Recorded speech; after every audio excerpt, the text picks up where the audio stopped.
So, hello guys and good morning, good afternoon, and good evening sa inyo lahat. At right now is pang 30 na natin ng daily withdrawal dito kay PopMax. So, ngayon is, kung makikita nyo sa screen ko, August 31 ngayon. So, ano na ngayon, no? So, ito yung pinaka last day ng month na to. So, bukas is September na. So, August 31 ngayon. Okay. So, ngayon, wait lang, share ko lang yung screen ko. So, ayan. So, okay. Naka-share ng screen ko. Ayan. So, pupunta tayo ngayon kay PopMax account natin. Ayan. So, click nyo lang yung pop.popmax.io.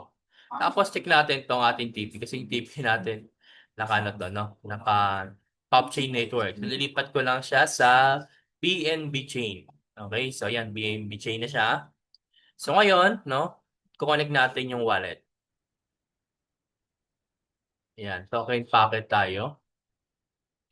Confirm.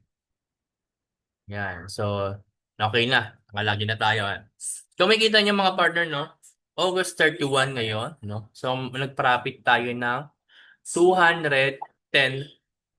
So, kagahapon, no? Nag-profit tayo kagahapon ng magkano ba yung profit natin kagahapon? Kagahapon is $207. Okay? So, today is 210. So, check natin, no? Kung magkano yung 210 sa Philippine money. Okay? So, wait natin yung result. Ayan. So, yung $210, equivalent siya ng 11,993 pesos. Okay? So, hindi na masama, ano? So, maganda yung profit natin sa araw na to. Okay? So, next is i-withdraw natin to. Kasi, di ba, sabi mo nga is everyday tayo mag-i-withdraw. So, 210 lang yung i-withdraw natin. Kahit na meron tayong full balance dito na 245. So, click nyo lang yung transfer asset balance. Tapos lagyan natin 210. Kasi ito yung ating profit kahapon. 210. So, meron niyang fee na 21 BUSD. And then, click natin yung transfer to balance. Yan, transfer successful na siya. Okay? Ano na siya. Tapos, pag nag-transfer to successful na, pupunta ka ng assets, andito na siya. Tapos, swap natin yan to PPT. Click niyo yung max, no? And then, swap to PPT. Ayan na. Success na siya. Swap. Success. Okay? So, ngayon, sa asset natin ulit, titignan natin, naka-PPT na siya mga partner, 631 PPT.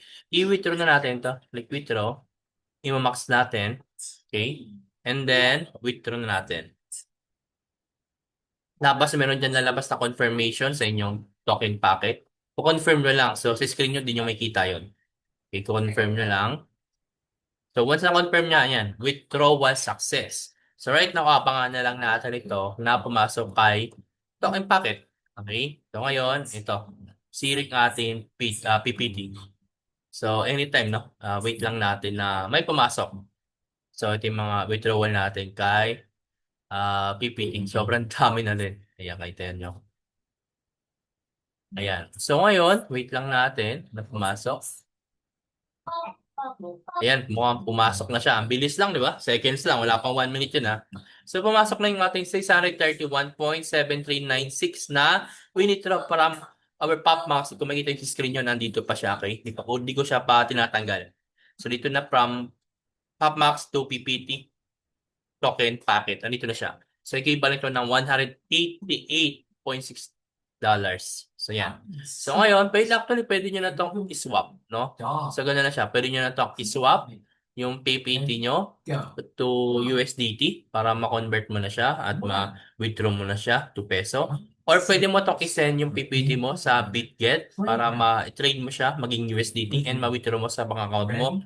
Or pwede mong isend yung PPT mo sa Mixi, sa Gate.io, or sa ating personal exchanger, sa ating Nivex, no? Pwede nyo i-send doon para ma-trade at maging USDT at ma-withdraw nyo sa inyong mga box. Okay? So, ganun lang po kadali, no?